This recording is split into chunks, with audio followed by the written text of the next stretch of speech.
กับสบายดีและก็สวัสดีพี่น้องบอกไปหมดสุคนในบรรยากาศยามเศร้าๆพี่น้องเลยมือนี้ก็มาพบกับบ่าวคำพงบ้านนาคือเก่าคือเดิมพี่น้องมือนี้ก็ยินดีต้อนรับสู่เขาส่องบ่าวคำพงบ้านนาว่าเอ็นซีทางพังลาวพังไทยและต่างประเทศมือนี้บ่าวคำพงจะพาพี่พาน้องไปหาสาวเหี่ยวคือเก่าพี่น้องว่าเป็นแนวใดหลังจากตู้พายไปดนว่าข่าวเป็นแนวไรอีกพี่น้องก็จะพาพี่น้องไปเบิ่งนำกันพี่น้องไปหาตู้อันสาวเหี่ยวนะเพราะว่าเพิ่นคิดฮอดตู้พายเพราะว่า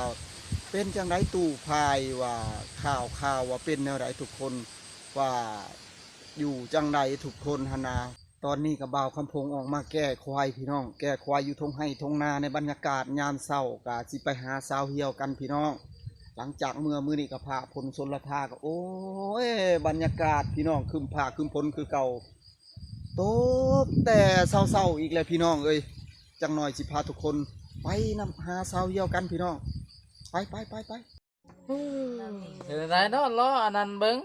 มีแต่รอท่ากันไปเนาะเอ้ยจังใดก็ดีกันไปคันว่าก็ย่านเพิ่นมีผู้ใหม่อยู่เนาะในความคิดนี่เนาะมีแล้วเราเคยมีเนาะแล้วเราไปหาเด็กน้อยคือเก่าเนาะคารวะเรามีตัวผู้ใหม่แล้วก็ยาแล้วเนาะถ้าฟังเบิ่งเป็นอะไรก็พาเบิ่งเราว่าบ่มีเนาะเราว่าสิคอยบ่จักนำแล้วตัวก็บ่จักเด้อปัดอาจารย์วานท่านว่ามีว่ะว่าผู้สาวแล้วว่ะแล้วให้แตกแล้วหรือมีผู้สาวแล้วมีก็แล้วสิบอกค่อยนะผู้แลถอดปากแล้วมาผู้แลเนาะโดยแล้วก็ทาเบิ่งบ่แล้วบัดละมาแล้วปากต่อปากกันเฮ็ดได้แล้วสิมาว่าสิเป็นแบบใดเนาะเบิ่งตัวจริงอันนั้นถามแล้วก็แล้วว่าบ่มีก็ไปเชื่อล้มปากคนก็บ่ได้เนาะเราสิเอามักทุเรียนมาผากบ่เนาะอย่าลืมเด้อได้กินมักทุเรียนก็ดีเด้ออย่าลืมบ่ลืมดอกก็ได้กินทุเรียนกะอย่าลืมให้บ่าวคำพงเห็นแน่กับบ่าวพรนี่ฮะ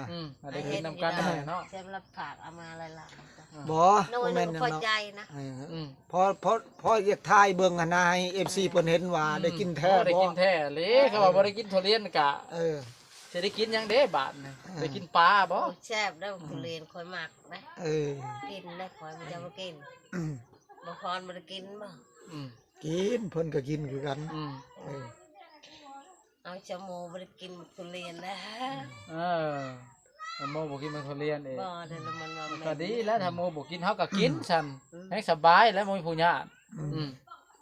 อันนี้เจ้าแล้วกินของตู้พายกับหมักเจ้ากับหมักบัดสิเนี่ยญาติกันบัดนี้แหละโอ้ยจะว่าเฮ็ดได้ตู้เอ้ยตู้ยังว่างานนี่ล้อเบิ่งล้อไปนี่แหละคันว่าเราอันนั้นเราบ่ได้เป็นหยังแล้วก็เว้าก็ม่วนเลยเนาะผู้ก็เป็นเลยโตคันแม่นเราบ่ตัวแท้เราก็สิมาแท้ออกพรรษาคันคล้องบ่เห็นออกพรรษาแหละแม่นเราตัวเจ้าแม่นเราตัวเจ้าตัวแท้แม่นเราผิดนั้นพอแล้วพอปากข่อยลีแล้วจงเลยจะตัวโตอันนี้บ่พอแม่นเว้าลีได้บ่พอเลยกะละตัวนี่อย่าว่าข่อยอันนั้นข่อยเว้าลาวลีได้แม่นเรามาในโตเจ้าเว้าให้เรามานี่ถือว่าเฮาก็คิดอยู่นำตู้นี่ว่าเพิ่นคือว่ามาไวแท้ว่าเฮ็ดจังไดสิได้เงินได้คำว่าไปหาเงินหาคำว่าสิมาสู่ขอเอื้อยเหี่ยวเฮาปัดว่าออกพรรษาปัดว่าสิมาแล้วน่ะทันใดสิได้เนาะคิดฮอดแห้งบ่คิดฮอดแห้งแท้บ่คิดฮอดแห้งเราหรือว่าสิมาแล้วสิไปต่ออีกบ่หรือว่าแนวใดเฮาก็ยังบ่ทราบบ่จะไปจักเนาะสิมาบ่สิใช้แผนแบบใดหั่นน่ะมันเป็นแบบนั้นแหละก็มันฮะก็คิดอยู่นะ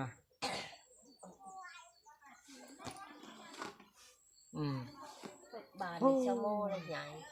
ในกุโม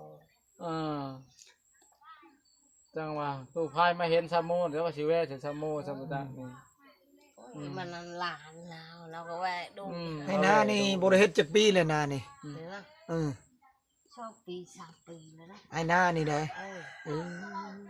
แต่ปีตะวิทันปึกปันค่อยหวานทีเดียวโอ้จะหวานบ่หวานเอาเลยบ่ไหวงูควายผู้เดียวไหลเนาะ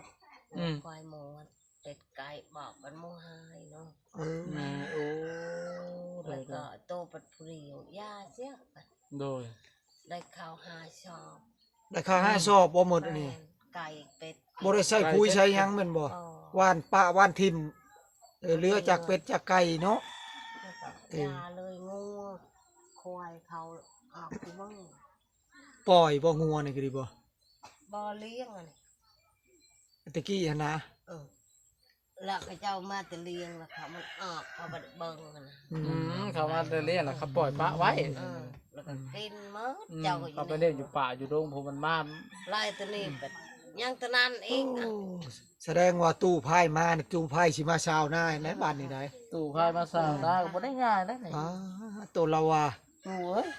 คอยสิย่างหยังเราว่าชากจ้างเขาดุดเขานั่นให้โลด อีดาเอ้ยหมดเลยงูหันเห็ดชวนนั่นด้า ไปไล่ไปไล่ไปไล่ซะ ไปไล่ซะ ถือว่า โย ทุกคน อืม เอื้อยเพิ่นก็สิไปไล่งัวก็ทุกคนถือหลังจาก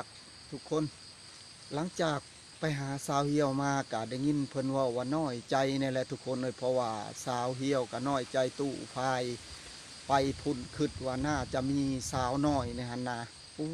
ยทุกคนก็น่าเห็นใจอยู่เฮือนอยู่ซานอยู่บ้านอยู่ซ่องเพราะว่าความหักของสาวเหี่ยวกับตู้พายตอนนี้กำลังเข้าได้เข้าเข้มทุกคนรอดูกันไปทุกคนเพราะว่าสาวเหี่ยวอยู่ทางบ้านเพิ่นก็บ่แน่ใจ เพราะว่าตู้พายได้ไปครั้งหนึ่งก็ได้กอดกับผู้สาวน้อยเพราะถ่ายรูปกับผู้สาวน้อย แต่ว่าได้ยินข่าวว่าตู้พายสิมาแหละทุกคนน่าจะออกพรรษานี่แหละว่าเป็นแนวไรเพิ่นจักยังมาเพิ่นคิดฮอดแฮงทุกคนเพิ่นอยากมาสู่ขอบ่สู่ขอหรือว่าแนวใดทุกคนก็รอรุ่นรอเบิ่งนำกันทุกคนว่าตู้พายใกล้สิมาได้ยินเพิ่นโทรมาว่าออกพรรษานี่แหละทุกคนสิมาหาสาวเหี่ยวเพราะว่าคิดฮอดแฮงได้ยินเพิ่นว่า และเพิ่นสิมาขอหรือบ่หรือว่ามีเงินมีคำเพิ่นสิมาขอหรือบ่ทุกคนมีแต่รอลุ้นกันไปทุกคนเป็นแห่งเสียแห่งใจให้เพิ่นทุกคนอันผู้เฒ่าทุกคนมีแต่รอลุ้นต่อไปถือว่าคลิปมาวันนี้ก็สิได้จบสำนี้กว่าทุกคนขอกราบคำว่าสบายดีสบายดี